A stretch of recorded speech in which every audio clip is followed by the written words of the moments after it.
Hello, hello, hello, guys. Welcome back to the second episode of No Grade Sessions with your host, Master Grade Jazz, and my lovely host, Derek, aka Hey. SD Gunworks. Today Yes. with us, Derek, would you mind doing the honors? Oh man. So I am very happy to introduce a long friend that's back in again, James, the Otaku Builder, and also my good friend that's also on our Discord family, Old School. Hey, say hi, guys. Yo, what's going on, my dudes and dudettes? Now, I know that you guys are used to seeing James' beautiful face, but unfortunately, there's just some technical issues going on right now. So we're just gonna get to hear his beautiful, sultry voice, right? That's all we really need. But old school skill, though, on the other hand, you do get to see him. How are you, old school? Everything okay, man? Good morning, good afternoon, good evening, all. I'm very good. Nice. Well, welcome, lovely guys. to Like Be I here. said, I'm honored to be here. nice. I just want to welcome everybody that's in the chat real quick. We have Magic Mike, we have Angelic Reaper who says, first time catching y'all live on Twitch since the transition over from YouTube. Thank you for coming on here, man. We have Cat Yeah. Models. Hey, all my favorite people, man. How are you? Hydroponica. Welcome, guys. Today, we're like you guys should remember, No Grade Sessions is meant to be super chill, right? There's like no questioning. This isn't an interview towards James, no interview style or anything. We're gonna be talking about certain topics that our patrons decided on, and in this case, the first topic we're gonna be talking about is gonna be put on hold because I want to wish my very beautiful co-host a very happy birthday because today is his birthday. So Derek, Oh, happy birthday, man. Thank you, man. Thank I- you, guys. If you guys have seen Breaking Bad, happy I- birthday Yeah, to you. Happy birthday to you. to you. Happy birthday, dear. What's his name again? Derek. Derek. Happy birthday to you. Nice. There you go. There you go, man. Thank you. Happy Thank you. birthday, birthday man. Happy birthday, dude. Seriously. I know we couldn't do anything much today because I have you tied up into like your computer so you could do this with me. Oh. But tomorrow we'll be having some fun. This is actually amazing as it is, and as I told to Alina and told to you, one of my most favorite things I want to do is spend my time with friends and family, and this is my family for it. So I'm very happy to be here with everyone, and it's more enough to celebrate like this way for me personally. Yeah. Because you have close friends like this, so Yeah, man. I mean, honestly, and I know you love James and his work, so even being able to hang out with James here too and old school, like, it's Yes. awesome, dude. It's awesome. But absolutely. thank you guys. The chat is like putting little birthday cakes and stuff for you, dude. So there you go. Oh, that's sweet. So we're gonna go straight into the topics that we were gonna talk about today. One of them, and the first one, we're gonna be talking about something that has happened to everybody, which is hobby burnout. Right? We're all part of the hobby. We all build, but we all know that in some way we get tired, or at some point we just kind of get frustrated. So I kind of want to hear from you guys about hobby burnout, if it's happened to you, and all that. So let's start off with James. And then Oh we'll God, kinda no go from pressure. there. Yeah, no pressure, dude. You got this. Well, I can happily say right now, I have not quite experienced the hobby burnout with Gunpla, but in my past life, doing digital illustration for a long time, I can relate to something close to that. Now, everyone can say, if you're experiencing the burnout, take a week, take 2 weeks off, take a month off, just focus on you, right? And then when you're done, come back and reflect, and you got this pent up energy and you're really excited to do your projects. But here's the thing, everyone's made differently. You know, your perspective on what you feel would be good for that individual may not correspond with that person's personal ideals and their interests in life. A good example that happened to me when I was doing digital illustration, aka furry artwork, for many years. I know I mentioned before in the past podcasts. When I hit close to year 7, year 8, I hit a point in my life where I just was not enjoying what I was doing. Revenue was drying up. People had their own interests in what they wanted drawn. Customers were being very rude, and not being really supportive to promote my work or give me any kind of ideas on what I need to improve on their commissions, it hit me really hard. And I had to take a step back and say, you know what? I need to take a break from this. I don't know how long I need to take a break. I don't know what will help me, but I need to take a break because that's what everyone else, says you need to do when you're feeling a burnout. Yeah. And this went on from 2 weeks to a month to 3 months. Damn. And every time I wanted to come back to it, it depressed the fuck out of me. Yeah. It just, it's kind of like that one job that you're really excited that you want to do for the rest of your life. But, you hit a wall. And the problem with the wall for me was just I wasn't growing. I was stuck on one platform. I only had one form of an audience. Yeah. And at the same time, I was going through my own personal things in life. So I locked everything down and, I left. I stopped doing what I was doing for such a long time because it wasn't making me happy. It wasn't getting me excited to get up out of the bed and go do what I wanted to do. Yeah. Totally missed opportunity for me. But let's put Gunpla, building model kits in general. I would say I've gotten close to a slight burnout, but I always take a week off or two weeks off. But the interest is still there because I'm always brainstorming new ideas, other kits I want to try out, I want to experiment on, play around with different themes, change up the way how I do music on certain videos. I'm always thinking while I'm off on the job because I'm excited for it. Of course. But I don't want to lose that momentum. That's the real important thing. And the problem when I did digital illustration, that momentum was already burned off. I was not happy with that. So with Gunpla, build, take about a week, take about 2 weeks off, and then come back to it because I'm actually really excited to get back to working on my projects. Yeah. Minus financial constraints, you have to have time for yourself. But at the same time, it all depends on how your mind is structured. If taking a break from Gunpla means staying off of social media, reconnect with your friends and family, go to the gym, do something else that'll be better for yourself, not only mentally, but physically, For sure. burning off that excess energy. And that's what I normally do. If I'm feeling that itch where I'm like, oh, I'm not quite burnt out, but just tired where I just need a break to relax my hands because they hurt. Yeah. I'm gonna take a week off. If not a week, then I'll take 2 weeks off, and because I need to recuperate. And it is a difficult decision to make, especially when you're in a predicament of being a content creator. Yeah. Because you have to worship the YouTube gods and keep on making content to make the algorithm happy. It is a struggle because now, for some of your viewers probably don't know or do know, it's not about the likes anymore. It's all about the watch time. Yeah. And depending on how long your audience is engaged in your video, will determine on how well the analytics work, how many people will reach out to, what you will make for your ad revenue, and so on and so forth.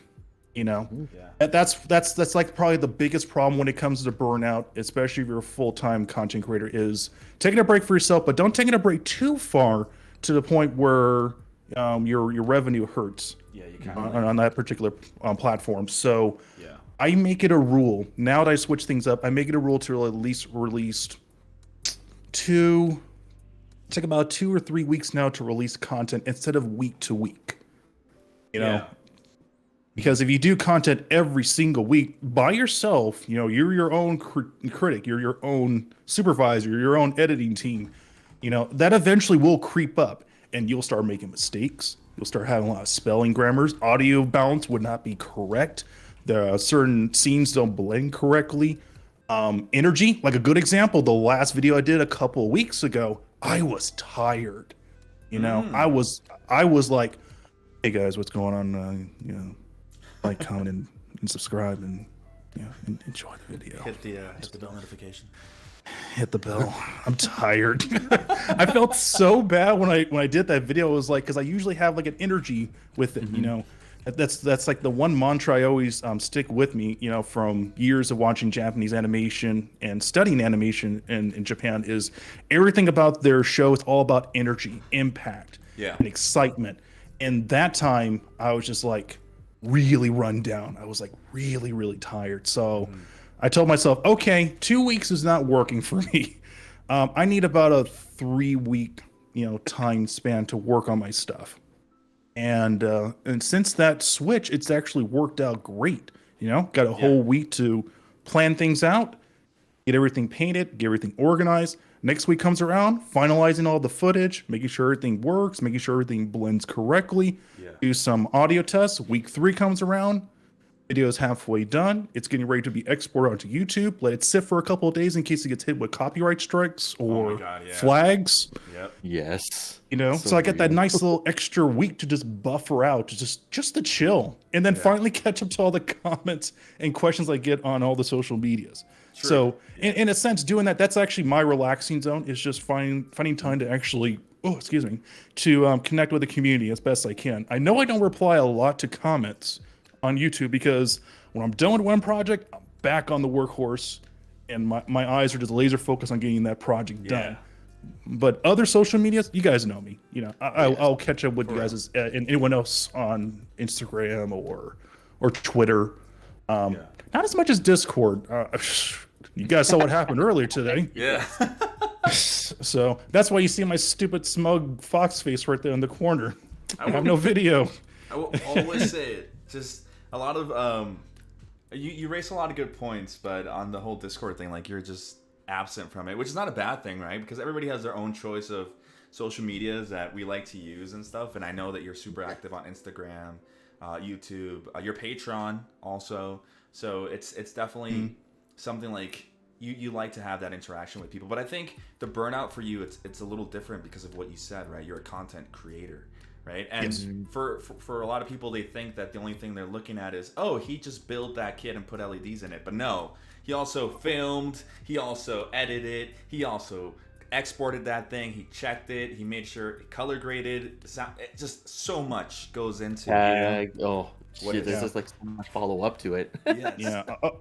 A lot of it is part of it is the discipline I learned when I was starting game art and design, and those are like the key criteria that you have to learn when you're doing any kind of video production project. Yeah. You know, make sure your files are properly labeled, make sure that the files are compatible with your video editing software, make sure they're at the right aspect ratio. It's a lot of work that a lot of people don't really understand when it comes to being a content creator. They're just like, oh, you just build and you put videos up. No, it's a lot more complex than that, you know, but it's fine.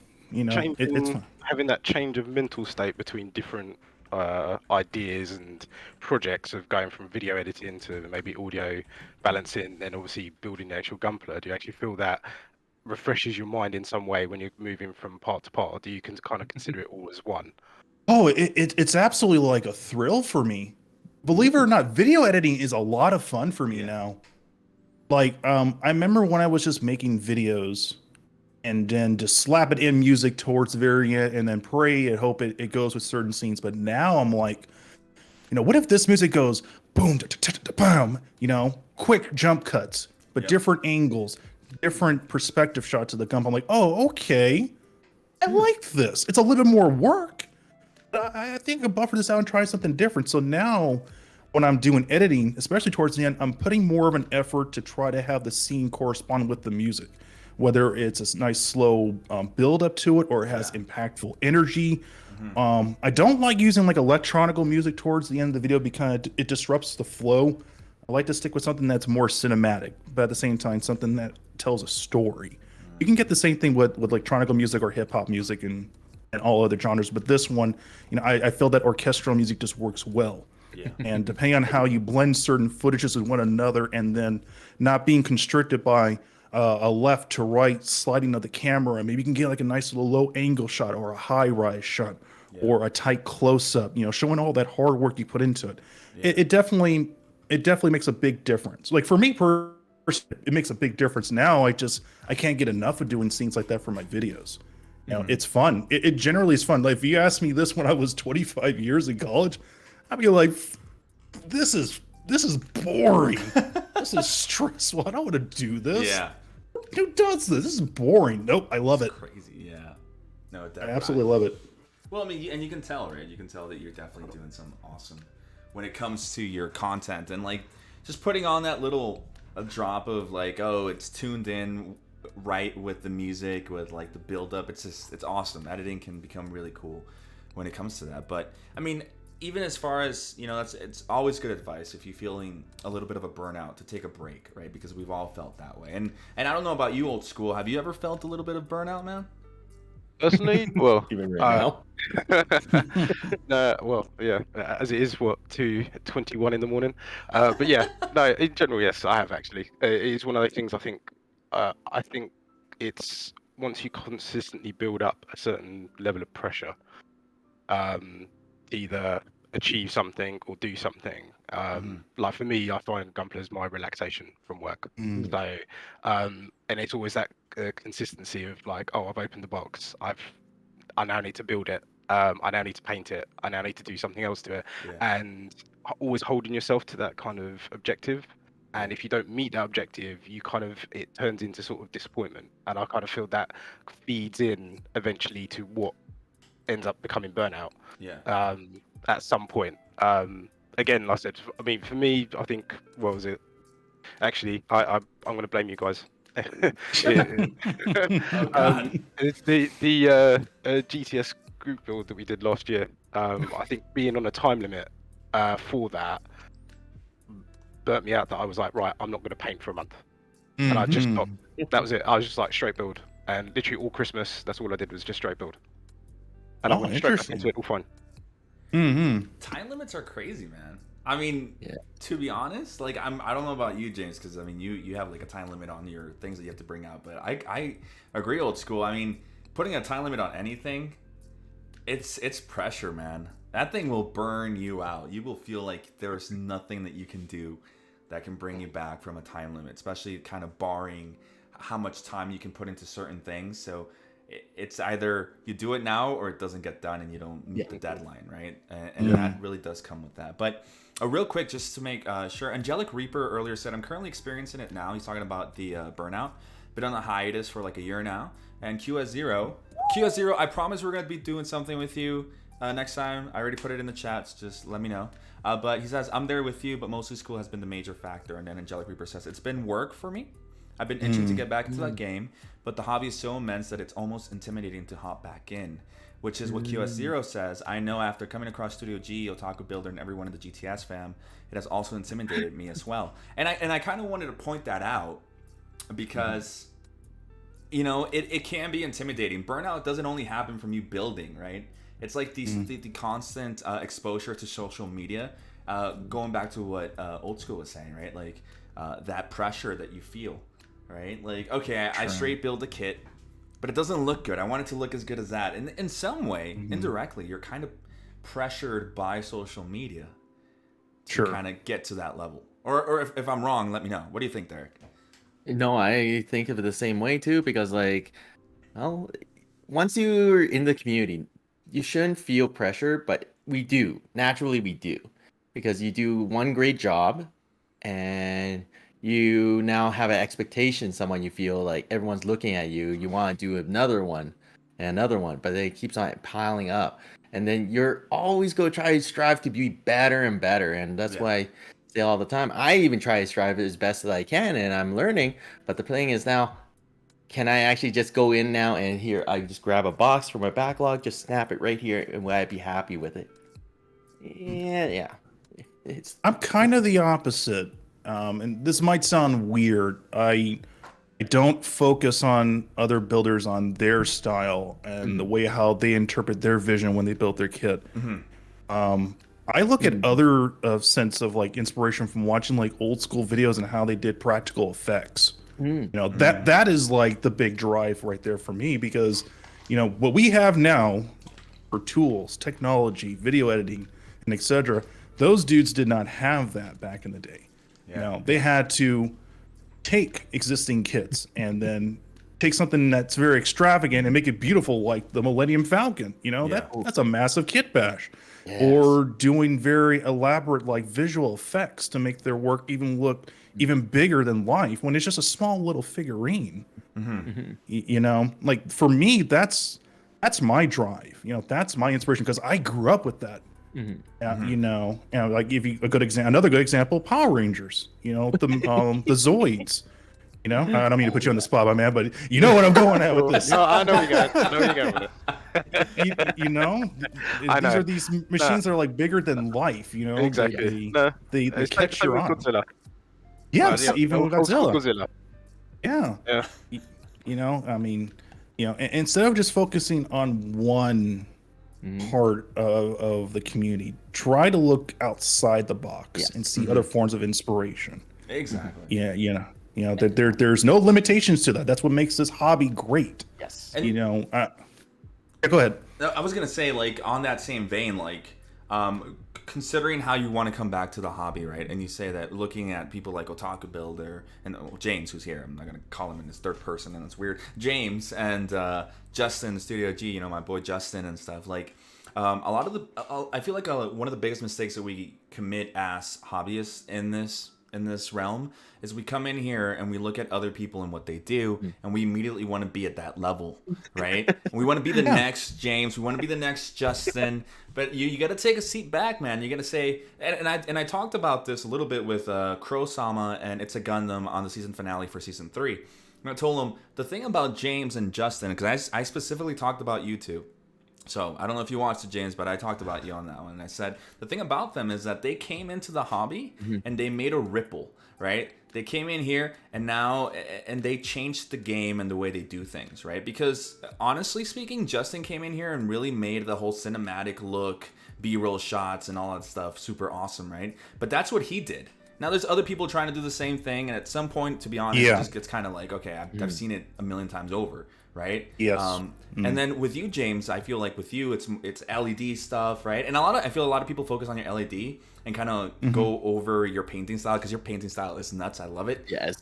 But you came in here and you really made a change and you shifted everything. So if you want to come into the hobby and feel pressure, then pressure yourself to make a change in the scene, right? Instead of doing what's already been done in some way, right?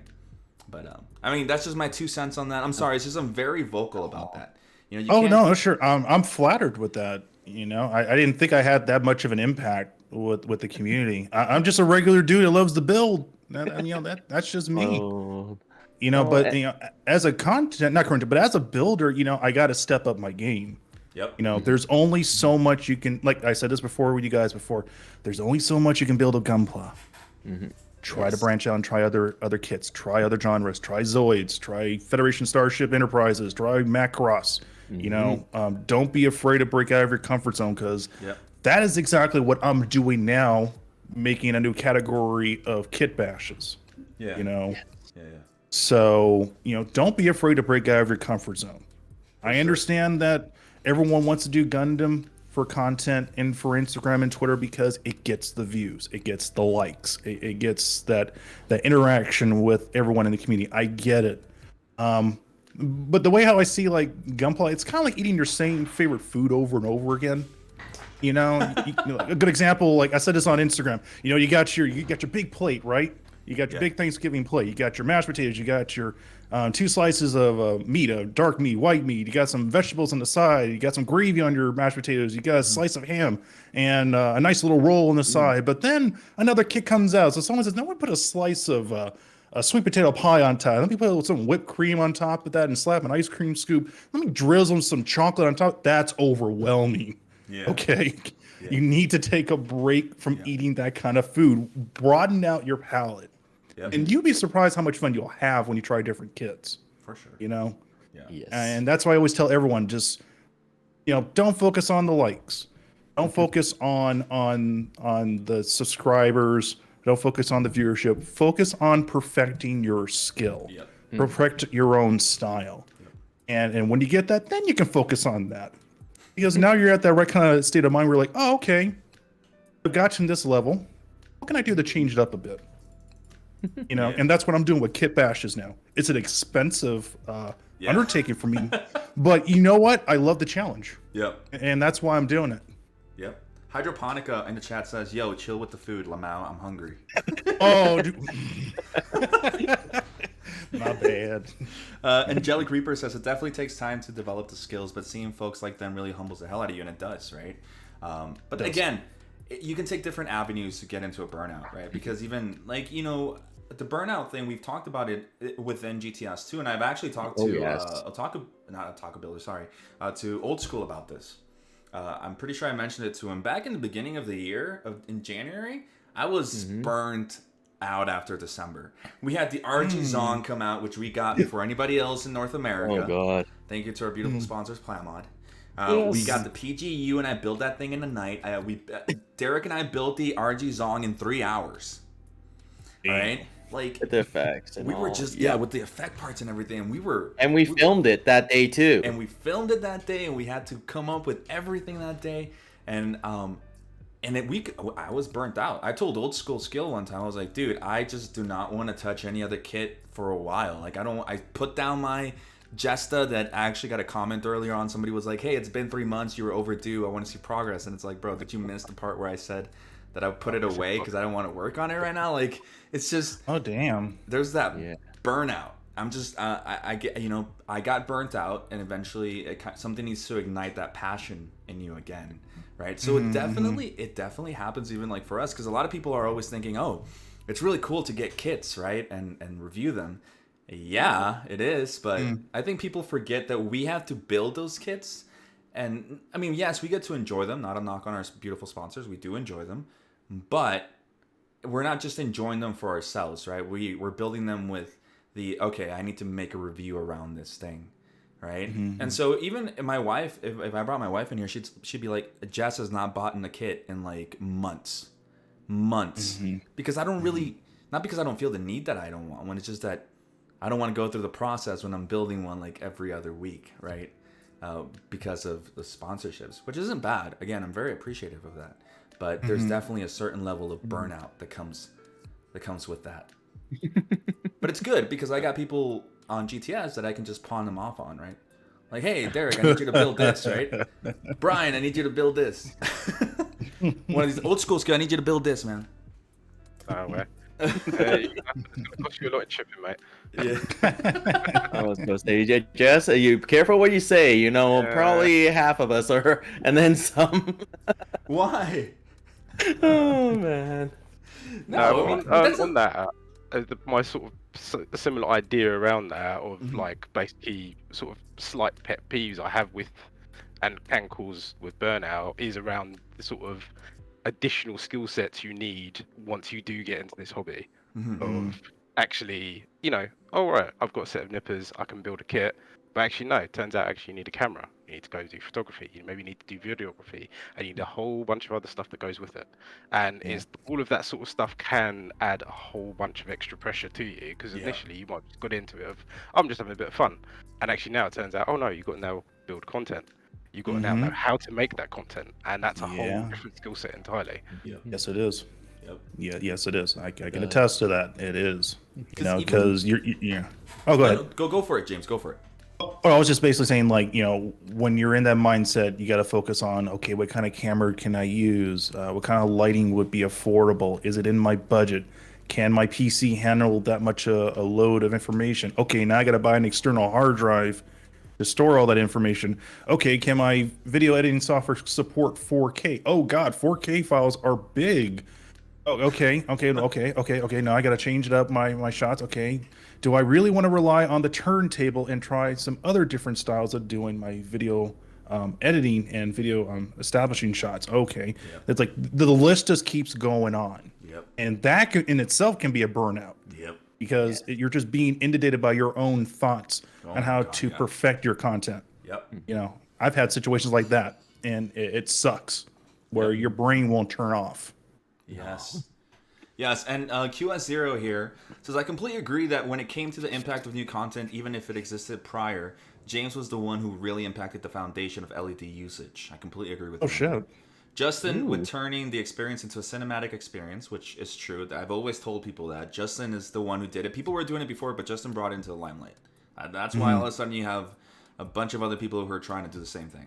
And then you have, and it says, and GTS with the review, live builds, and turning Gunpla into a network channel and bringing the spotlight to everyone who loves Gunpla. Thank you so much for that. Oh, I'm glad you. people see that because, and I was actually, James won't let me lie, and Old School neither, you know, earlier, before we actually went live, that's what I said, right? Like, for me, GTS isn't about me, it's about the whole community and the people that I have with me. That's why it's GTS and not Master Grade Jess, right? It's about everybody within it. And you know, like, honestly, my heart gets so warm. Like, I'm sorry, James, to put you in the spotlight, but like, I know that Derek and you talk a lot, and I know that Derek's a really big fan of your stuff. But it really warms me to be like, you know what? Honestly, I'm gonna say it because if it wasn't for GTS, I wouldn't have been able to bring these two people together that are friends now. You know, me being able to talk to Old School Skill, QS0, Magic Mike, everybody. It's just that's for me what really sets everything down. It's like building this whole network and community of the GTS fam, which I love you guys. Love you too, my man. Thanks, Love man. you all. Wouldn't be here without you guys. It's just the way it is, man. I'm glad we found each other. Then we got Angelic Reaper says, that's another factor that plays into my burnout. I got so tired of spending crazy money on kits, lol. Especially considering I only really like building NGs. I'd probably get more bang for my buck if I started getting into HGs, though. And then Kev Models, with his wise wisdom, comes out and says, good points. The biggest burnout is trying to rush a kit. Keep it fun and relaxing if it's a hobby. Bingo. That Yes. is another reason why I didn't want to release content week to week anymore. Yep. Because you will make mistakes. Yep. And it will impact you. Yep. On any kind of level. It will impact you. Yep. Well, and then Magic Mike, who says, notice me senpai, he's like, burnout, routing LEDs, burnout cure. Realizing Otaku Builder has a video on that kit. We got Channing Tatum in the chat. That's what we got. Magic Mike speaks so highly of you too, James, because I get to talk to him sometimes in the mornings when he's awake at 3 o'clock in the morning in the Philippines. He's nuts. And It's he's awesome. Like, he's like, oh, I'm working on this kit, but thankfully, James, Otaku Builder, has worked on it before, so I can just go into his video and see what I'm doing wrong and what I'm doing right. Oh, no, that's fine. There it You is. know, if I can create like a blueprint to give people like an idea what to expect with certain kits, that means I'm doing my job. Yep. You know, and I get that even more when people like, I want to spend $400 on a perfect grade, but I don't know where to start. Oh, Yeah, I get it. Oh, I get it. I understand. No pressure. What kit's coming out? Perfect Grade Unleashed. Well, won't be seeing that for 4 months. So sit tight for that. You know, I can understand that. So that's like another level of a burnout because now you have this overwhelming sensation of I forget the word. It's not pride. It's not saying pride. It's more of it's more like a personal obligation where people are like they're looking to you for like a frame of reference on taking that my for God, yeah. the $300 kit and then adding a little bit more of a custom flair. I get it. You know, I totally get it. But that just encourages me even more to be more active on doing it correctly. So if people want to do a custom build on Perfect Strike Gundam, you know, they have an idea where they can start, you know, and where they can end it. You know, I'm hoping that the LED tech gets better to the point where I won't have to deal with like external wires out, where it can be all done wirelessly. But even that's kind of a scary technology. Yeah, you know, it is. Yeah. Microwaves. Micro And whatnot. LED. 5G antennas. Magnets. No. It's all about the magnets. So this is a good segue real quick. Guys, remember that today's episode of NGS, aka No Great Sessions, is sponsored by Hangar Bay, which is international. Right? You guys can use the code GTS06 to get 6% off. And again, Hangar Bay is international. I know Old School Skill is happy with that one right there. So you guys can definitely use that. Go over there and show them some love. Remember that we have a new donation goal. Right? If we reach $150, all of the hosts will wear makeup. That means lipstick. That means eyeshadow. That means everything. We're going to do it all. Right? Help us because we're actually looking actively into renting out a little workspace for us somewhere so we can actually have our own little studio. Oh, that's cool. Yeah. So Yeah. we are looking for like that. We that. looked at the prices today and we're like, okay, you know, we gotta kind of either have to open an OnlyFans or we gotta do something. Preliminary. It's preliminary beyond preliminary where we're looking and doing things now. put everything up there yet. Oh, I'm putting it If out. you've already added lipsticks, you got to do the OnlyFans. Got to be done. Chat, get to work. Come on, guys. Come on. Let me Do know in it. chat if you would join my OnlyFans if I opened one up with my kits and stuff. Dude, what's the scariest thing about doing this is that we do actually have a professional like makeup artist on Yeah, our Lexi. squad. Lexi, yeah. I see what she can do. And I see her post. And she was a cosplayer. Freddy's here. He says, "What kind of shenanigans is going on here?" We're talking about my OnlyFans, Freddy. Do you want to join in on me with that? Post some feet pics and I'll definitely sub, fellas. Oh, okay. All right. I guess we're. Sorry, I missed that. What was the 150? So the $150 is preliminary. It's for one, it helps us reach our goal. We want to be able to. Honest. Okay, I'm just gonna say it, Derek. Okay. Okay. I'm allowed to. Okay. We want to. Yeah. You do what you want to do. You got the veto power, right? I do actually have the veto power, but we want to be able to get our own little office space, not a huge one, but a space where we have all of our sponsored kits up there, a nice space where everybody can go and record their reviews, so we have a little bit more consistency with the way we do things, just a place that isn't our homes, and we can move GTS into what is its own proper little place. And we're not even talking about a huge, we're talking about like a room the size of this, right? So that's 122 somewhere. square feet. Yeah, just That's a all little it is. tiny place. So it'd be definitely awesome. And then, but yeah, anyway, this is a good segue. We're going to start talking a little bit about overrated and underrated things within the hobby. Now, I know Old School Skill prepared some things for us here, so I'm going to let him start out and tell us a little bit about overrated or underrated things. Come on, man. Hey. Oh, my word. Okay, so personally for me, I consider one of the mixture of underrated, overrated is around primers.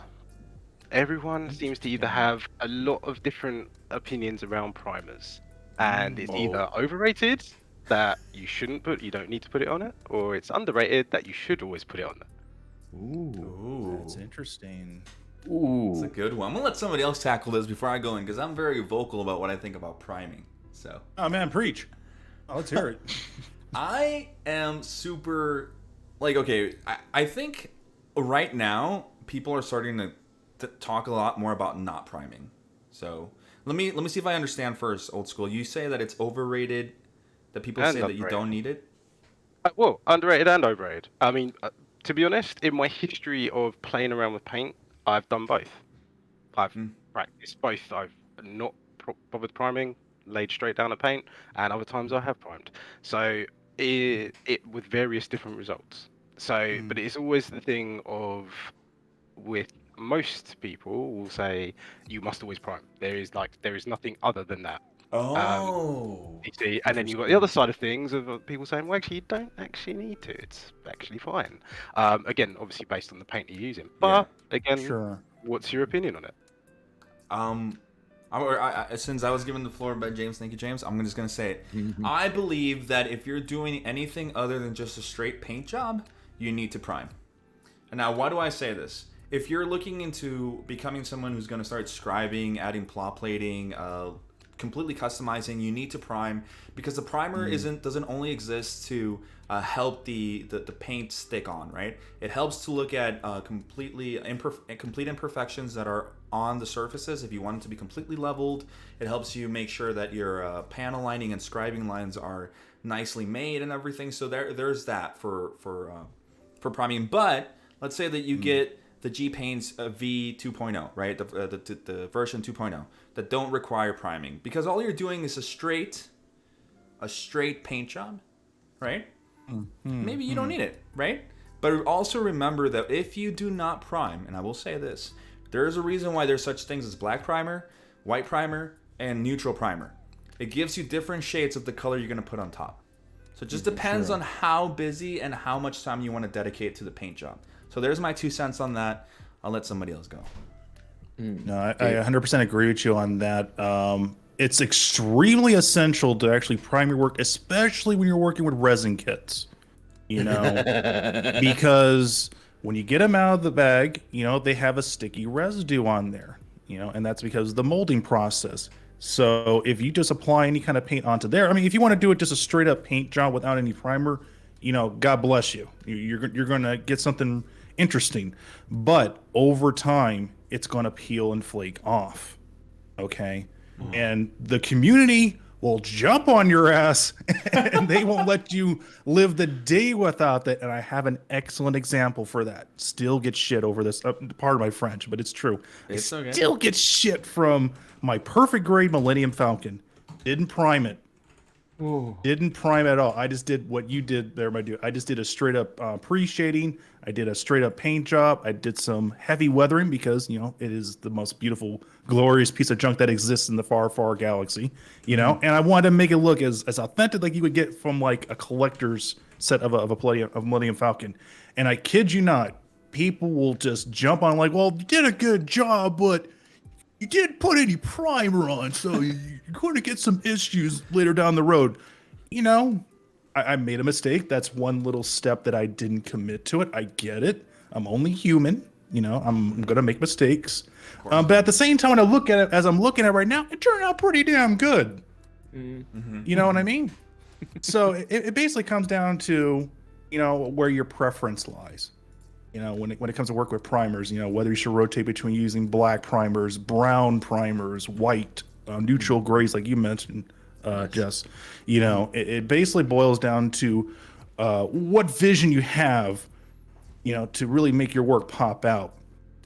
And I strongly do agree that certain primers act as a guidepost when you're doing like specific panel lining or custom painting. Or even a good example, even areas you want to do some custom LED installation.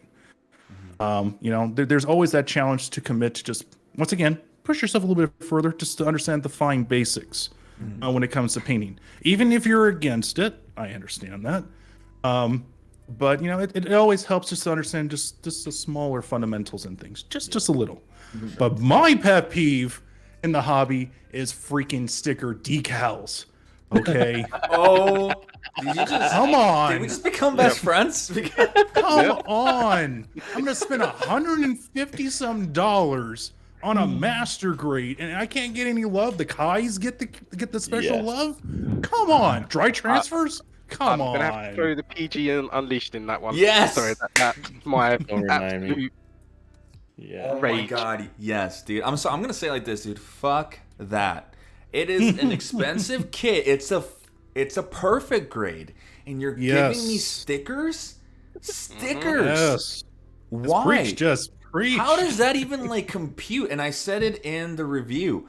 How does that even work? It's a perfect grade. Like, okay, you wanna do that on master grade sometimes? Okay, I get it. Give me the finger sometimes. But on a PG, it's unacceptable. Unacceptable.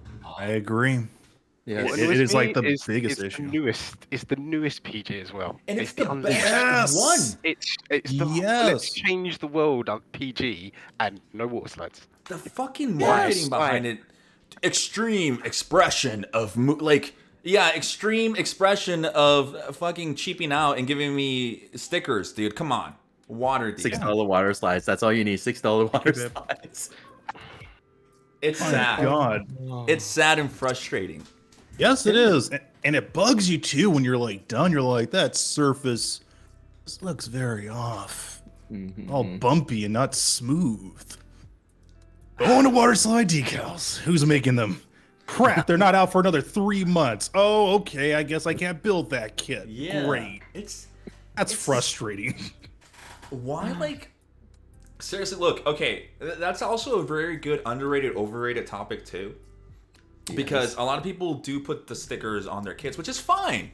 Sure. If that's what you like, go for it. I don't care. But if I'm spending a certain amount of money on a kit, after a certain point, you need to have, for example, the Zai Gundam and the Penelope Gundam come with water decals. Do they? Wow. They What? do. Derek, they do. Wow. I'm pretty sure they do. It also goes with the Testament Gundam as Straight in the well. face. The Testament, yes. Wow. That's actually good. But wait, the Zai and the Penelope? I'm almost sure the Zai comes with it. Because I'm almost 100% sure the Penelope was only stickers. Okay, because then Alina just the built Zai. that. I can sucker. call Kevin right now. I will call him right now. You guys keep talking. I'll be right. Okay. There's something I gotta say, dude. You have to double check because Kevin just did like laser eye surgery. Maybe he's looking at wrong because that's a high grade, 144 scale. Oh man, no, I understand it too. It's like the whole entire idea, like there's these premium kits. We are getting premium line, larger kits. We should get something like better go with it. And I just started doing water slides with the most recent custom kit we're doing right now with GTS, and I'm loving water slides. Holy shoot, I never ever did water slides, and they're great. They're great, and learning how to use the setter and all. I'm now a true believer of using water slides. Yes, Yeah, the Zai Gundam does come with water decals. Kevin just really? And it's in high grade. Interesting. Wow. Hey, Well, there you go. damn. That's okay. Like a Bandai, if you're watching this, all right, look at me. You be careful. Look at me in the eyes. Just water decals. That's all I'm gonna say. Just water decals. That's all I'm Look at asking me for. too. Look at the fox. Look at the This fox. fox needs water slide decals as well.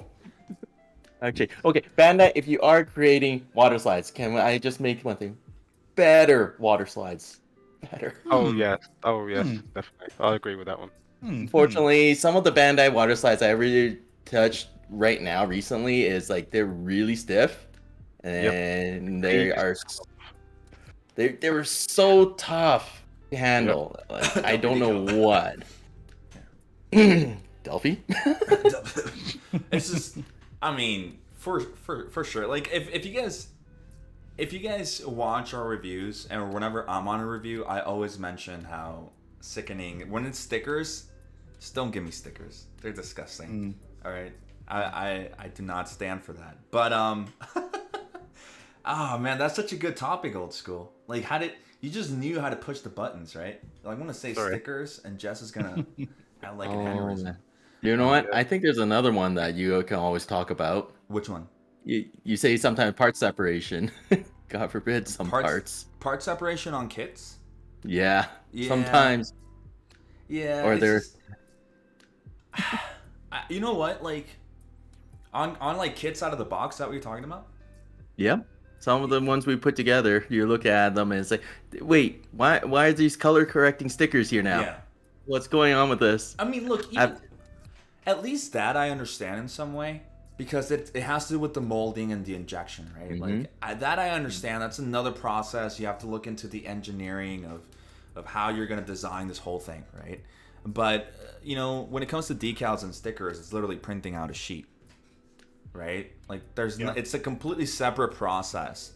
That's why whenever and it happened with the PGU, like that's the biggest thing that I said was wrong with the PGU was the stickers. I'm pretty sure that's what I said, because it's such a slap in the face, right? Like, why? And I know a lot of people feel the same way. Magic Mike says stickers equals Gunpla band-aids. Then you have QS0 who says, I feel Bandai should have consulted you prior, James, to the LED options this kit should have used. Hire me. Hook me up. We will change the world together. And that's like also another little hidden pet peeve I can really touch on just briefly. And I think some of you dudes and dudettes will agree with me on that. And that is the LED lights. They are a great little tool, a awesome little bonus to your kits. But then you gotta go through the hassle of buying batteries, had to buy specific batteries. You gotta find the right kind of color. See, there you go. Yeah. And then you have to console yourself. Like, should I go with blue? Should I go with green? But blue's really hard to find. I like the red because I can use that. Oh wait, it doesn't have proper light piping. Well, that was a waste of $50. Yep. And then comes like the biggest issue, when they're trying to perfect their LED technology. And I feel that they were very close with the Master Grade EX Unicorn. Yeah. MGX. Yeah. MGX. Yeah, sorry. Phenomenal kit. And it looks absolutely breathtaking when it's like shot beautifully. I just wish they pushed the envelope just a little bit harder with the Perfect Grade Unleash. Just a little. Yeah. Because the light piping's there, but the LED is not bright enough, or it just wasn't I think it was like done as like an afterthought. We got this patent of an LED unit that we're using on other high grade kits, particularly the Ultraman series. Why don't we throw it in a perfect grade? People won't mind it. Yeah, like We'll make it beautiful on the promotional shots and make it think that it's like very bright and empowering. Yeah. Buy our stuff. I would just love to have a chat with their development team on how to improve it. But this is where you go into scary territory on skill factor. The reason why they simplify is that way people don't get overwhelmed on dealing with electrical wiring. True. So now you have to develop a different part of the instruction manual where people have to have a good understanding how to funnel electrical wire while at the same time not damaging it. And then if you damage it, which happens a lot with the Unicorn Gundam, just recently came out last year, it will break, and then you have to worry about getting it repaired. And here's the thing, you can't get it repaired. Yeah. You can't even ship the unit back to Japan, probably because right now they're even more constrict with the COVID situation, even more now. Yeah. But you got to buy another kit. Yep. That's like another hidden pet peeve. If you damage a piece and you can't replace it, you got to buy another kit. Are you talking about your kit bash? No, was it your justice? Let's not talk about that. And that is, yeah, no, I agree. Like, I think it should. Look, I understand the merit of not being able to immediately buy another runner, but if because I know that you can in some places in Japan for a fact buy. Well, technically, the fact is, like, inside the manual of each one, unfortunately, don't read the Japanese part, but there is actually a barcode and a sticker you can actually send out. I can't remember, I have to look up the link again, to a place in Japan where they can actually send you that exact runner that you're damaged or missing. But the problem is, you have to mail this, and then you pay for it, and then you have to have them ship all the way back over to you. But you can't lose your manual. But guess what? Most of us, most of the time, we don't even look in the manual for the special barcode to get that runner. Yeah. There is a way, but unfortunately, I don't even think the LED is not part of it. That's the problem, and it's like so sophisticated. I mean, I'll agree with James. Like, the MGX really showed like the power of like the LEDs. Now, were they worth $100? More. I mentioned it on the review. Also, it was very truthful. Like, no, to me it doesn't. That's why it didn't get like full stars on my side because. I feel it just wasn't worth the extra $100, right? Because it was when it first came out here in Canada, it was like $350 Canadian. Yes. Right. And of course, like the Unicorn by itself without the LEDs is amazing. Like the plastic quality is top grade, right? And you guys know how much I hate the Unicorn, but I said I loved that. Like it was amazing. But the LEDs, as nice as they are and as bright as they are, they're not worth the $100 add-on fee for it because that's interesting. This is way too much. You do know that's probably a prototype, just to test the grounds to see people still have an interest in Unicorn Gundam. And people do. People bought it. Yeah. Then they came out with the. Didn't they just come out with the head, the bust? Yep. The transforming bust head. Yep. And then they had the Fenix upgrade for the PG. Yep. And I think the most recent one, they're going to try to do it's currently I think in China, they're re-releasing the live action version of it, which is just the alternate colors. Yeah. So. Oh my goodness. They're still doing it. So real quick, Pip-Boy341 redeemed hydrate. So guys, if you guys have water around you guys, remember to take a sip. Yes, sir. Take a sip, guys. Right, got to keep hydrated over here. Kev Model says they'll come out with P Bandai stickers to milk us. Sure. Gunpla says that the Zai having water decals confirms that HGs are the best. And then Freddy. That's controversial. Freddy is over here schooling. He says Bandai doesn't print their own; they outsource to companies that give them the cheapest price.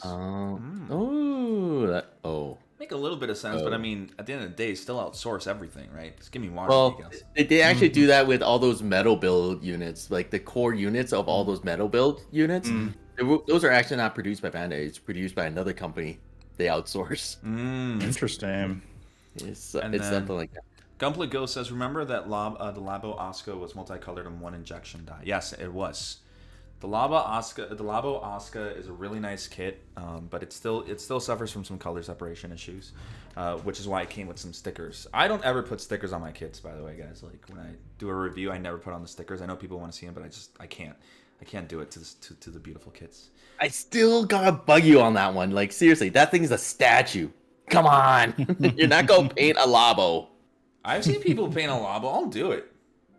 You will? I'll paint the Labo, yeah, for sure. Okay, all the audience that you hear that, right? Go Hey, bug. hold it against me, guys. I'll paint the Labo. And then my brother Pip-Boy says, "I care for you all." Thank you so much, dude. Oh, thanks, buddy. But yeah, so underrated, overrated. Anything else that you guys have on mind, Derek? I got one.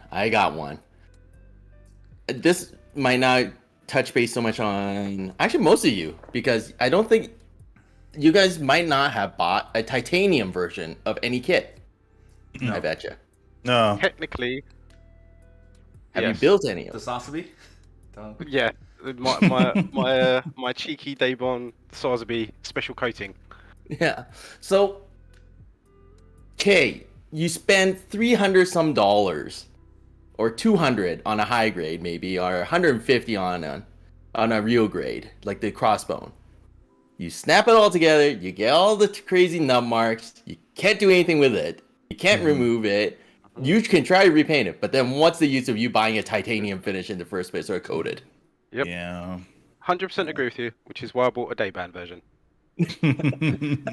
My problem with those as a painter, where I just called myself a painter. I've only painted like 2 kits. As somebody who wants to paint, I feel like those titanium finish are for people that either want the special edition out of the box, or are people who don't want to paint it themselves and just want to have something look pretty out of the box. So I do think they're overrated. Is it? Like, I have a GPO too. I got it as a present for my ex like a decade ago. I got it. I put it all together. It's shiny as it gets. It's beautiful. But the problem is you always will see those nubs, and I can't fix it. I can never really touch up on that. Can't you use a polishing agent from Razer to actually polish those nubs for shiny areas? I'm not sure because I tried cutting a little bit just to get, and all it is this ugly dark gray polymer sort of thing. So it makes me feel like I have to take everything off, strip it, and then repaint it all. So it's like if someone buys the perfect gray, say the perfect gray Banshee, that thing is entirely gold plated. Yeah, gold plated kits are pretty overrated too. I have a prized high grade 00 Ace that's completely plated. I'm not sure how I'm gonna ever build that thing. It's a high grade. The problem with these kits that you're mentioning is like they suffer from the same problem of the whole technique of painting a kit on its runner. I know. Right? You paint the kit on its runner, you're gonna have to cut it out, and it'll have that nub mark. And then what do? They're just. I don't feel they're a good investment. Like for me, if you have one, because I know some people in the chat have some, but for me specifically, I would not. Like I see them everywhere though. Just today over at Bento's, there was like 5 of them. We saw this in Anju. There's also 2 of the hot new Verka. And I think at another store I visited before, they had the Sasabi. And then I know Shoebox, we had the real grade crossbones. And they also have the new titanium and Sananju titanium. Oh, and unicorn too. Can't forget. And it's like, it's just, I don't know. Like I said, I think it's for people who just want a nice looking kit out of the box. As long as you don't get close to it and look at the nubs. What's your guys' thoughts on transparent parts? Oh. Come on, old school. I'm going to say it's going to vary from kit to kit. Yeah. For example, like 00 kits, I would say needs to have transparent parts, but my issue is again, it's just Bandai's manufacturing. There are so many things that they could do to change how you take them off the runner, but they don't. So there's other, like for example, I'm trying to think of the other kit I just actually did. Actually, yeah, the new, the high new, the transparent parts on it are specifically for the LED refraction, and those are brilliant. They're used minimally and done exactly right where you need them. I'm just trying to think of a bad one now. Trying to think of. Well, I've actually had a bad experience with one of them. I think it was like, yeah, the old 00HG, I think it was on the kneecaps. That was awful because that came off the runner and snapped, and that was it. Tough doo doo. There's nothing I do with that one. Yeah. Oh, I that's the worst. I don't like. So are we talking about like clear parts in general or like clear kits? Like the clear kits with like the little sparkly, glowy glitter effects that Yeah. are in them. I don't like those. No, I hate I'm not them. a fan of the aesthetic myself No, I in don't general. Only one exception, I'm okay with that, and I did a custom build many moons ago, and that was the Build Strike Gundam, Oh, okay. where you can really take advantage of the RG system Mm-hmm. effect if you put like LEDs in there. Mm-hmm. So, but they are expensive. That's like another thing too. Like a hefty price tag is like what 180, Yeah. Yeah. 190. If they're out of print, then you're in some serious trouble right there. So. I think- Oh man. I think they're good when they're completely cleared. Like I'm pretty sure it was Frosted Snow who did the clear a clear kit, but she painted the whole inner frame like with details and Yeah. everything. Like that is yes. really cool Yeah, because it's you're going for different. that aesthetic, right? But you Yeah. give me the RG Sasabi clear coat, which is literally just the red but clear wise and everything, and it's like, ew, no, get those things away from me. I just don't like them, and I don't understand. Like I know there was a Sniper 2. Kevin had a Sniper 2 clear for the longest time, and he got rid of it because the clear kits are just bad. I feel not bad, just aesthetically bad. Especially again coming from the point of view of a customizer. I can't do anything with it unless I want to just completely destroy the point of it being a clear kit. You know what I mean? Same thing with titanium. So I don't see the merit in them, and I know that I have one. I have an RG watermelon Exia. Right, watermelon color Exia. You know the red, green watercolor in the Expo one. I have one Oh, of the those. exclusive ones. The Expo exclusive ones, yeah. But Magic Mike says clear kits are for psychos who detail inner frames that will usually be hidden forever, like me. How dare you? It's just the way. No. It's the way it works. No, it's just I don't know. Clear kits. The mechanical gears, I would say there is some merit to them, but the crystal clears or whatever ones that come out, I'm not a fan of them myself. Yeah. Because there isn't, even if you stick in LEDs in them, I can't even fathom what a 00 clear one would look like with all the. Oh, trust me. If you want to, I'll find a way to send you the quad pack of the first seasons of them. Oh boy. They're the high grades, the first lineup of them, and they're all clear with sparkly like that was embedded inside the plastic. I hate those so much. It's like, why? Just leave it alone.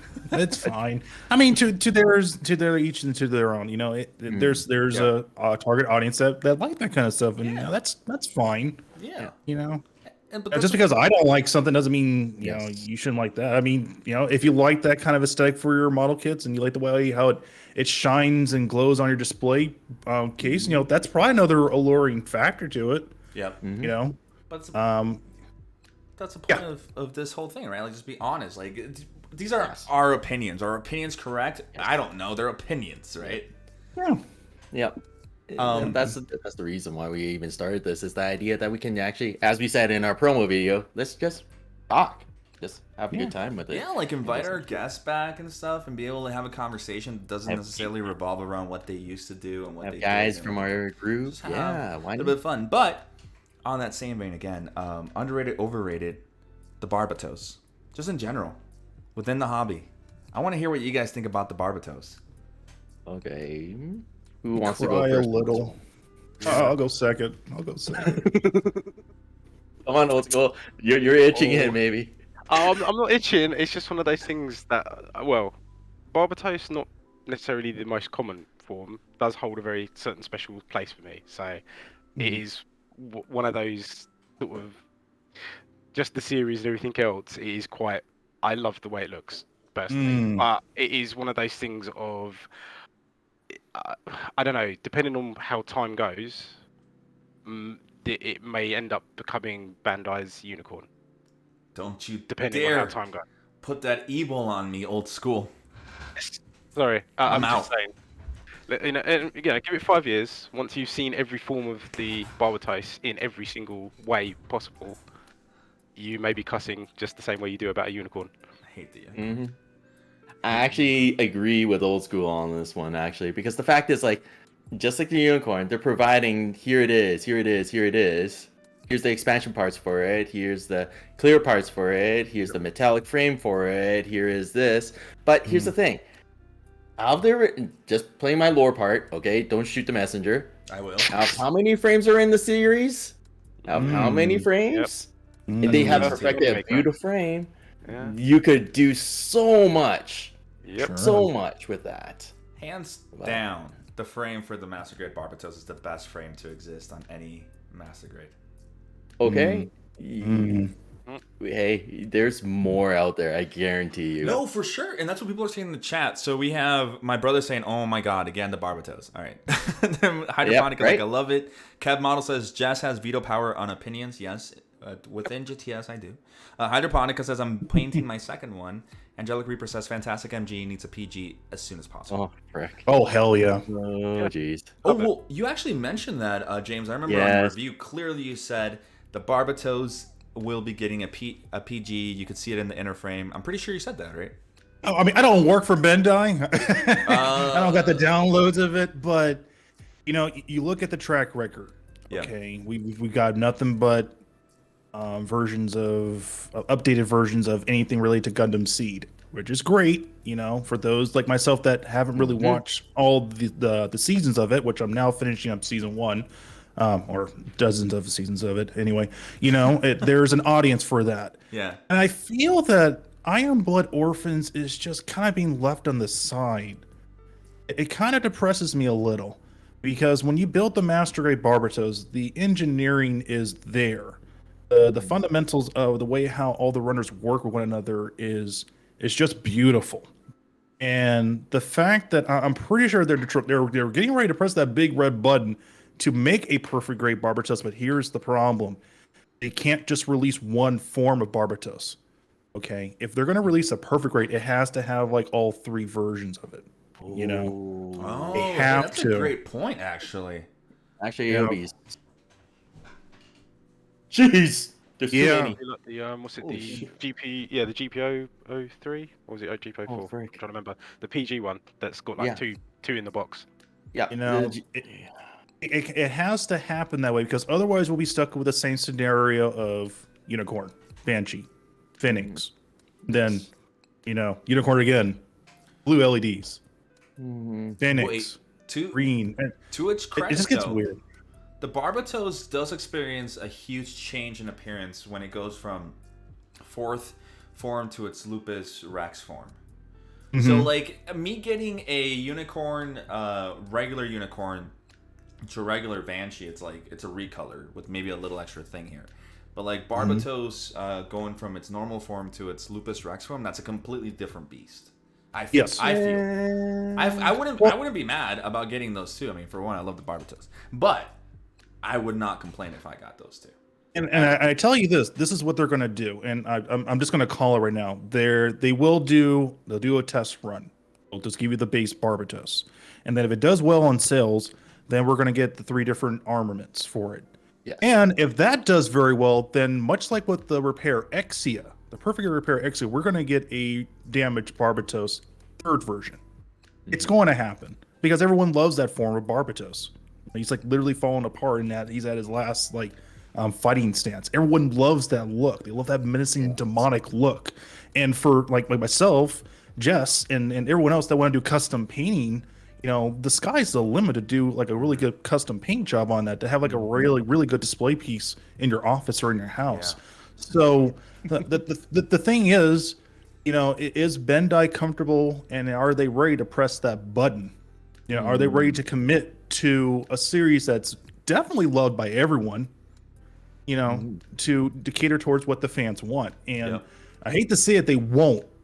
They won't. Not right now, especially with current circumstances right now. It just won't happen. Probably get another Master Grade in a couple of years, you know, Rex, to complete probably. to complete the set.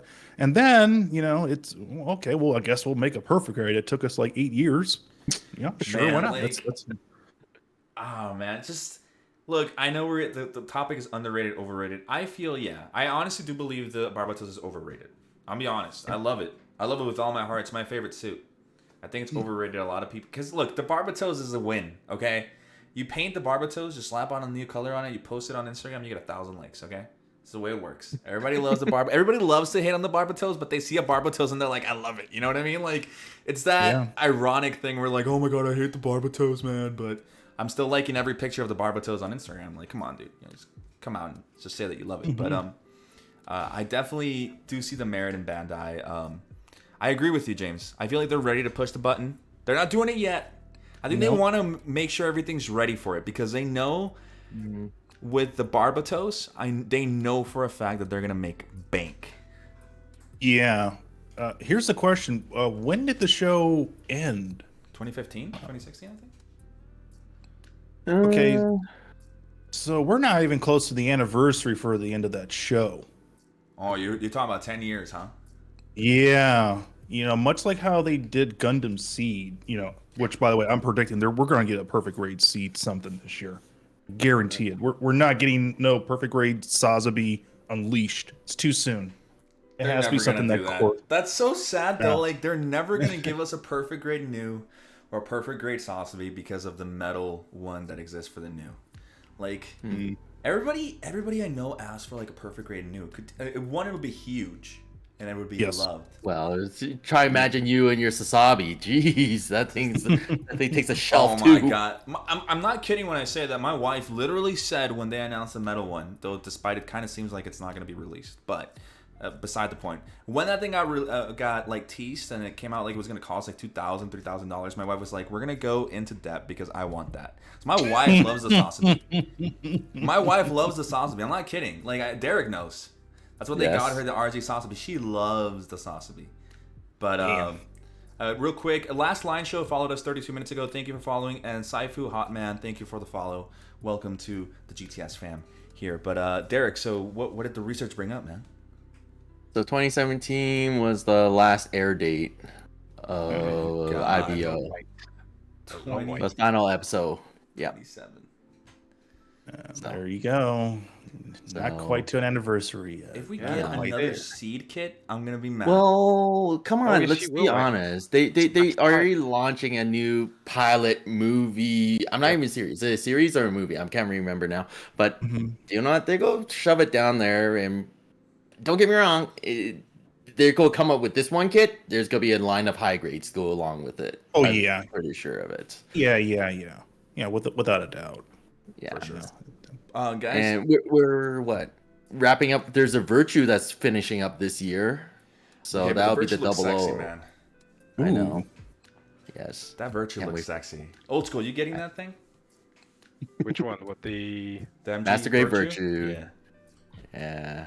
I want to, but my full backlog says otherwise. Come on, man. That's a giant kit. One That's of a giant kit. That's another giant kit. I've got to then fit somewhere. So It's a sumo. The thing for me though, Yeah. like regarding like Seed, Seed is with Strike, right? The Strike Gundam's from Seed. Yes. It's just- Yes. For me, when the Strike Gundam came out last year, I literally care zero about it. Like I do not care for the Strike. I do not care for it. I love Fair. I love what people did with it, but like it's just a Strike. Like again, just give me something else, man. Like come on. I love the Strike because it's the only one that here he is. Here's his 9 different forms. Take a pick. It's more like the accessory of the Gundam side. Like if you get the V Gundam or any of the other ones, you can add 1 or 2 Power pieces to Ranger. it. I know exactly. this is gonna have to be my pet peeve. Oh, go for it. Go for it. What is it? It is accessory kits for Gundams. It's like That's a good one. I like it in the sense of when you have a Gundam that can hold maybe all the accessories. Great, that's awesome for posing or going on my shelf presents.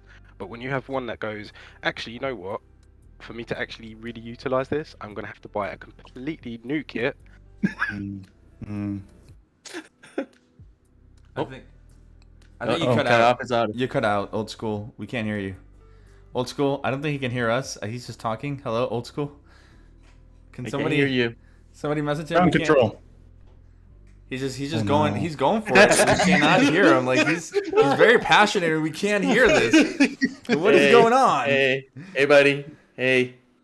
We can't hear Can't you. hear you. Like he's going for it. Like we cannot hear you. We cannot hear you. Oh Yeah, no. okay, I think he knows. He knows now. Yeah, we I can't hear think you. he got Dude. on now. You're cut There off. we go. I think his power for his headphones died. Oh Or his- no. He was very passionate. I could feel the anger. We could see it. I could see the anger within it. I think he's Yeah. checking it real quick. Real quick says if that Magic Mike says, well, Angelic Reaper says I'm glad Seed is getting some love personally, and then Magic Mike says if that Virtue Box has the Exia on it, I swear to God I'm gonna lose it. And then Sideful Hotman says that was hilarious. Now Exia wise, I was telling James a couple months ago that I wanted to get him the what's it called, what is it? The Exia? No, the Quant. The Full Saver Quant. Master Yes. Grade. That's the best. That's the best form of the Exia you'll ever get on Master Grade. Technically, I kind of already did use parts from that I for know, man. the Kid Bash. I And saw it was the most expensive and best decision I made. that. Dude, that Kit Bash came out amazing, dude. Oh, build with love. Build with love. You could see it. You could see the love. Yeah. Like, seriously, like, when I saw that, that's why I messaged you. I was like, so, let me get this straight. You're amazing at LEDs, amazing at painting, and now you're amazing at kit bashing. Okay. There we go. Yeah. Yeah, blame my mom for that because she bought me Legos a lot as a kid, so that's where that creativity kind of stems, taking something that is nothing and then turn to something extravagant. She got tired of me making starships out of Legos. She's just like, ugh, I can't deal with your obsession with them. I'm gonna throw your Legos away. And she ended up buying me more back. She bought me more afterwards because she felt really bad because that was like my escapism. You know, didn't have a lot of video games at the time. Legos were like my toys, so Yeah. I had to use my imagination how I made things with the limited pieces I have, and that was fun. Yeah. Oh, Sorry, I'm back. Oh, there he is. Yeah, welcome. Sorry. I had no idea what happened. Literally, you guys all cut off audio-wise, so You apologies. were very Oh. passionate. Like, we could see Sorry. the anger coming Yes, out of you real quick. frustration. But we couldn't hear any part of it. So we're going to let Oh, you wow. go back into that. We were Please. talking about accessory kits. You were hating on them. Go for it. I was. Sorry, I have no idea where I actually left off. Okay, how about this? I could start it off with you for this for sure. So, Core Gundam. Okay, Core Gundam itself came Yep. with 9 different extra forms, and then they came out with the enemy Gundam stuff. And then all of a sudden, part way, I think after they launched 2 of them or 3 of them that came with the Core Gundam with everything else, the rest of it is now here's a body setup. Yep. Here's your weapon setup. Yeah. I go to my local hobby store, they only have the weapon setup. Yep. Oh, can I get the armor setup No. pre-ordered anymore? No. Mm. Oh, Yeah. That's exactly my problem with it. Is when I have a kit that comes that can't hold all of its accessories, and for me, for shelf presence or just in general, just having it on my shelf, I want to look at it. And if I have to then go every day, no, I've got a new accessory, I need to now go change that, swap it all over. I find that is a pet peeve of mine because it's in the sense of I know for me to get the best display possibilities out of it, I'm gonna have to buy another kit and add the accessories to another separate kit and so forth and so forth. You know, it's like you said earlier about the Barbatos. It's like the different forms in themselves are great, but like genuinely every day, would you actually genuinely change the accessories to change every single form on your or single Barbatos? No. I doubt most people would, and especially if you're painting it as well, you're never going to touch it. That's right. That's Yeah, right. I That's agree. actually true. Yeah. That's really true, actually. And actually, I think it also leads to like transforming a kit too. Yeah. Oh my Oh, word! that's an we overrated go. thing that I Here we have. go. I hate transforming kits. Definitely. Yep, I agree. I hate them with a passion. Any kit that I have that can transform is never transformed because I just hate it. I didn't buy a transformer. I bought a Gundam. Yep. Doesn't need to transform for it to be cool. Now I don't know how you feel about that, James, because I think you do like transforming kits, don't you? I love Transformers. They were part of my childhood. No, I mean transforming kits, not Transformers. You like No, I love transforming Gundams. Zeta Gundam is like my favorite one. That kit's beautiful, man. Watch You James know, just blacklist me now, dude. It's like, Oh, sorry guys. Sean018333 redeemed a posture check, so give a good stretch. yeah, Maybe. so did my brother a while ago. Guys, stretch it out. Check your posture. Yeah. Stretch out your chest. Yeah, there we go. There we go, guys. Thank you for watching out for us. Real quick though, before we keep going, Kev Model says that Bandai censored old school skill on his rant. They tried to silence us. They tried to silence us, but they couldn't. The power of friendship prevailed above I made it everything. back. No, but yeah. So the Zeta, that's something that you like, huh? Yeah, the Zeta one is probably one of my favorite transforming mobile suits. Mm-hmm. Yeah, you know, it's bulky as hell, but you know when you take the time to build that incredible beast and understand what they had to go through on how to work with each unique modular connection and how they had to make sure certain parts connect to another to work with their LED system at the time. Yeah. And then you get like that added bonus of working with the accessories and then how they have to interconnect with the transforming gimmick. It's pretty remarkable what they were able to do. And I commend Bandai for that. I can't think of any other kits that I like that transform that really like give my Gundam juices going. I can't really think of anything else. I'll think of maybe spin it this way. I don't hate transformable kits, but I do like say for the example, like anything like I'm building the Curios right now, the Zeta Gundam. Those guys you can transform with everything that's on it, right? But then I'm like thinking of something we built. One of our first review videos we ever built was the Hazen. That thing you had to remove 3 parts, add 3 more on there, flip this 2, then add a new base on it. Yeah. Then you finish transforming it, and then actually, funny enough, in the review video, once we transformed it, once we never transformed it back. Yeah. Yeah. Once it all got it did. transformed, it was left that way because I just want to say it's kind of petty to go back and do it again. You know, it's like, it's just I don't want to do it. But hey, again, it's like James said earlier. These are our opinions. If you love them, if you hate them, go for it, guys. That's the way that No Great Sessions work. But any other pet peeves, guys, that you guys might have? Anything else that you guys might want to talk about? Nothing really comes. No. There's really nothing much to hate on in the hobby. Okay. Did you want me to get on something? Yes. It might be a bit slightly more serious. Controversial. Ooh. Okay, go for it, Oh, man. probably. All right.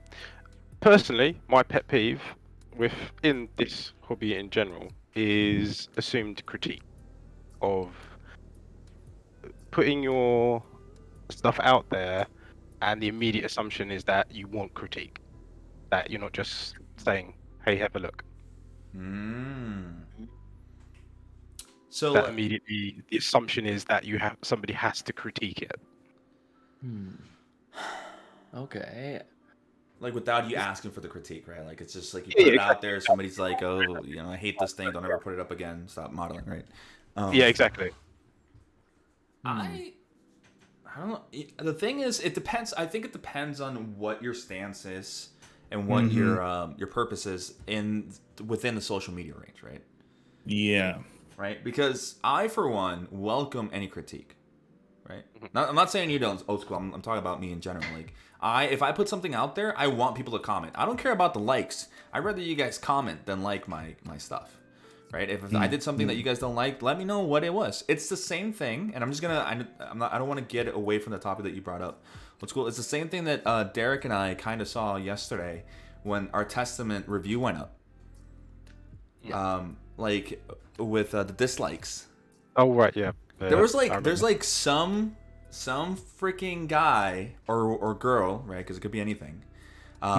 Every time we put something up, we'll immediately get like in the first 5 minutes we get like 2 or 3 dislikes. But yesterday we got like 7 dislikes immediately off the bat.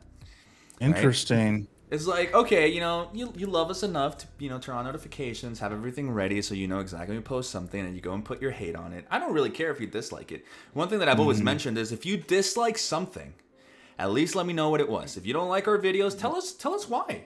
Just tell us, hey, you know what? Those camera angles were shitty. Don't do them again. That's why I dislike this. Maybe look at that. But yeah, in that vein, it just depends on what you're doing it for, right? In my case, I do want people to critique me. So I'm just gonna leave it there and let somebody else answer.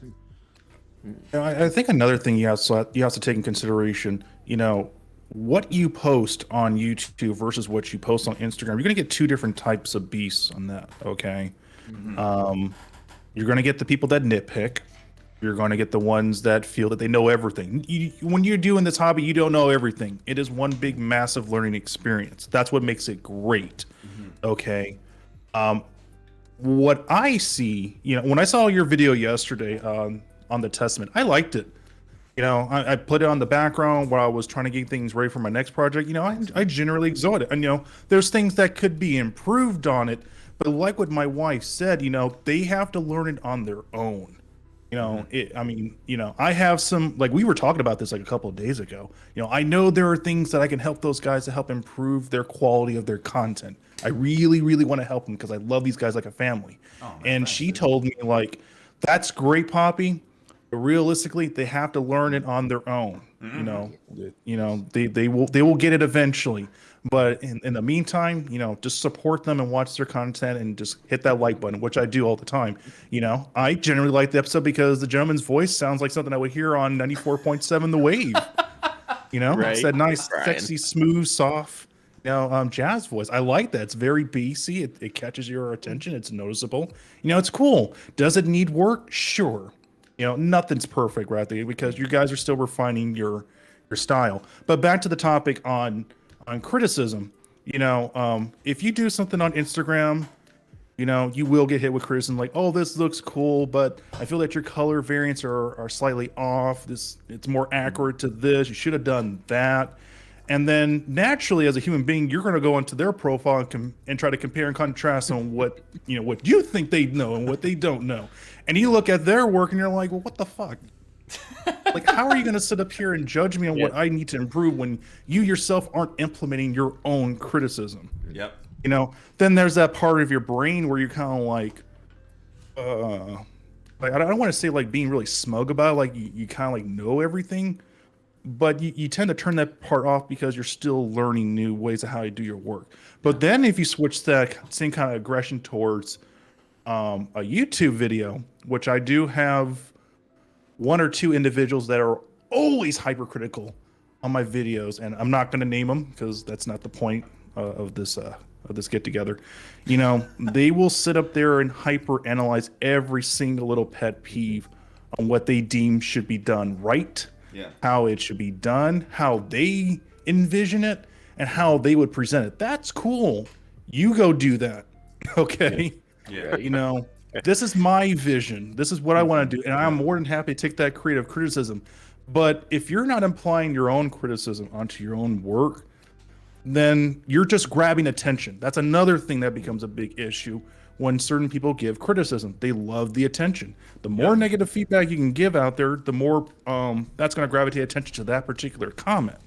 Yeah. So, and last and finally, before I get off on more tangent, reading certain comments can change like the name of the game, like the way how your mind interprets what that person says, whether it's very douchey, very, very punctual, but very direct, or it's just straight up just being an ass. Depending on how you read that comment can be something completely different. For example, someone could say like, oh my fucking God, that Barbatos paint job was fucking dumb. I hate it. Why didn't you go with that color choice? Your brain immediately switches to like, oh, that person's like very snobby and rude. Probably in reality, he's just like, oh no, your Barbatos color scheme is pretty bad and not really good. I could have done better. You're immediately thinking, should I really latch on that person and attack them with my 2 cents, or should I just let them just vet? And that's like me personally. I have to be very careful with that. Yeah, because I'm totally okay with any kind of criticism, because I studied in that kind of profession where you have to have like a tough exterior on accepting that kind of creativity. Yeah. But that goes on back to the subject that everyone is kind of like made differently. You know, the way how you accept criticism. Some people can take it negative. Like I remember reviewing I mean, I'm good friends with this gentleman. You know, we talk a lot on Instagram, and he wanted me to critique his build. And he was like, "Tell me what you think. What do you think how it looks?" And I'm like, "Well, the way how you shot your model kit, it's too far back. I'm seeing the background, but I'm not seeing the mobile suit. Can you get a little bit more closer?" And then he takes another shot. I'm like, a little bit more closer. And then he takes another shot, and it's still not close enough. So obviously, in my brain, I'm like, he's either doing this because that's the only way how he knows how to shoot a particular shot for their model kit, or he's there, or he's just shooting it there because he's afraid of hiding his mistakes. You know, but he wanted like legit criticism, you know, on his work, and I told him like, well, the weathering, it's a bit random, it's not consistent. Your choice of camera angles and how you shoot your model kit, it's good, but it can have a little bit more energy. And your choices of poses are pretty standard. You know, try to make the character or the mobile suit in like really big dynamic poses. Don't have them just standing there static. Everyone does that. Do something that separates yourself amongst the other people. You're making this build for a competition, right? So why aren't you pushing the envelope a little hard? And when he took that kind of criticism, which in my mind I'm like, oh, that was pretty nice criticism. It was a little tough love. You know, hopefully he takes it, with the good deal of a grain of salt. And he was like, "Fuck, Otaku Builder. I mean, I know you were like, we're gonna go all that in with my criticism. Jesus, like I didn't know you were gonna be that hypercritical. Like you asked me. Yeah, if you wanted." fuck yeah, dude. know? If you're asking for critique, accept it. If you enter a competition, which is actually why a year ago I had problems, is this guy got mad at me, threatened to kill me because I critique his work when he asked for it and submitted it to the competition. You asked for the attention, you asked for the critique. Be a grown-up adult and take what you asked for. Stop being a little bitch. 100%. Yeah. That way, me and that gentleman are still great friends. So That's good. nothing. I mean, for sure. I'm just saying, like, I get where you're coming from, because if you ask for critique and you don't like what people say, then don't ask for it. Just saying. Yes. Right. Yeah. I agree. No, I'd say like if you belong to criticism, construction is absolutely fine. It's well, I think as Magic might put in the chat about basically, or as you mentioned earlier as well, James, just around somebody who doesn't apply their own critique or even does anything within that sort of range of what they're commenting on. Oh, okay. On anything you put out there. For example, somebody who's literally possibly never built a model kit will happily turn around and say, "Oh, I don't like your shade of red," or I don't like how you paint. Again, it's one of those things of immediately the assumption that everything out there should be critiqued, as if it needs to be. That I don't think. I mean, for me, I find Gunpla is more of an art, a creative outlet. And everyone's eye is different. Everyone's got a different way. For sure. Yeah. Exactly. And There's freedom on that point. yeah, definitely. And to kind of sort of go, well, I don't like what you did. I would have done it differently. Okay, that's fine. But then, like I said, why don't you go do it? No, rather than kind of saying, I only want to see this, go do it yourself. Yep. I understand, like, you do post up, you say things, you try, and then they could just pick on something completely off topic from what it is there. Like, I try to do lore, and I actually did get message from some people who say, "Hey, you could have talked about this." I say, well, I could have, but that would have made the show 2 hours long, and I had to break things down a lot more. I'm sorry, but maybe I'll do this in the next ones, things like that. But sometimes there's going to be all sorts of people out there, and I had to explain even to Jess and the crew at times, like, even especially Alina, is like, if you post it up there, you're open to the world. You have a choice. The beauty of it is social media is that you have a choice. You can actually ignore them, but you can also take them in a different way in context. Sadly, the world's not perfect. We're all human, as you say too, James. Is the understanding, and that's sort of the one thing that I always realize, even running into a community, even locally here, I find that you have someone from a different background you don't know of, their experiences are completely different from yours, and your experiences could be similar or completely different as well. So it's try to take it as a grain of salt, and then say, sure. okay, let's do this again, or let's try again the next one, or let's hope you try it yourself, sir, and you maybe can show me what you do. Yep. Right? Yeah, exactly, That's a lot of time. For sure. For sure. So, It's just the way things work. Magic Mike says, I'd pay through the ass for critique from James. He has a Patreon, you know that, right? I will make you a man. Kev Model says, I reach out directly to builders for critique. We can grow very positively that way. And yes, Kev Model has mentioned that. I remember it in his interview. If and it goes for me, and I'm sure a lot of you might agree. If you don't, you're fine. But for me, if I post something, give me critique on my photo taking style. Give me critique on what I did. When I posted my sniper too, give me critique on what I did wrong. Sure, build me up, but critique me if you see something wrong. One of the best critiquers and people that I go for feedback is Choco Falcon. Choco Falcon will be as honest as he can with you, and he will let you know. And I love talking to him about whenever I'm building something or I run an idea by him, and the guy's like, the guy's a GBWC winner, right? So I take that to heart, whenever he talks to me. Ryan Lau, so many people. But if I post something, I do want people to tell me if I'm doing something wrong. If I post something, don't just say, hey man, great job.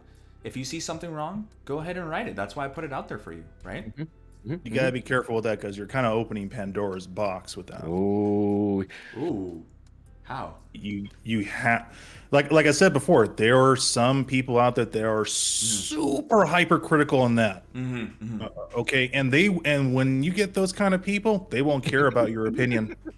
They just won't. True. they just keep Okay. on attacking you for it. I think it also goes to show that there is a certain way of critiquing people. There's a certain method that you should go around, right? Not being direct, Sure. not sounding snobby. Like it's all in good. It's all in good. What's it called? In good faith, right? If I say something, right? I know that I comment a lot on your pictures, James, but that's because whenever I see your stuff, it's just like, this thing is wonderful. I can't say anything, But Thank you. at the end of the day, it's just the way you kind of say those things to other people. But real quick, Q0 says those that cannot accept it simply don't understand that those who give it started just as they did. Even with all the years of experience, you'll always grow in this hobby by learning from others, just as your time will come to guide and advise those that are behind you. That's right. And then Power Shark says there was nothing wrong with that build. In my opinion, thing is crispy. I don't know what build he was talking about. I forget. And then I'm sorry, Power Shark. Magic Mike says when COVID goes away, save me a space on your Patreons. Dron says, I don't mind people telling me what needs to be improved on next time. Shoko Falcon's very good at explaining shit can be done better. Or what can be done better. It says shat, but it's what? Okay, I'm sorry, guys. Oh, he's talking about my sniper too. Thanks, man. But yeah, no. But seriously, guys, that's awesome. I'm really glad we brought up these topics. I know there's a lot more topics to go about and talk. And I don't mean to cut anybody off, but it is 1 hour and 44 minutes into the podcast style of No Great Sessions that we have here. I know that Old School Skill needs to go to sleep soon. James needs to go have fun. It's Saturday night. And it's Derek's birthday also, right? So happy birthday, Hey. man. Thank you. Thank you guys for joining us, Old School. Thank you so much, dude, for staying up. It's an absolute honor to be with you guys. Thank you very much. Yeah, no, thank you so much. And James, seriously, dude, thank you, man. Oh, anytime, my guys. Anytime. The Red Bull has dried up. I am Yes. losing energy. We're losing energy here. Yes. So with that said, Derek, anything else you want to say real quick, man? I thank you, everyone, and a lot of thank you for especially our guest today. And I'm going to cut it really short. I love you guys, and I can't wait to talk to you guys again. So have a great night. Nice. Yeah.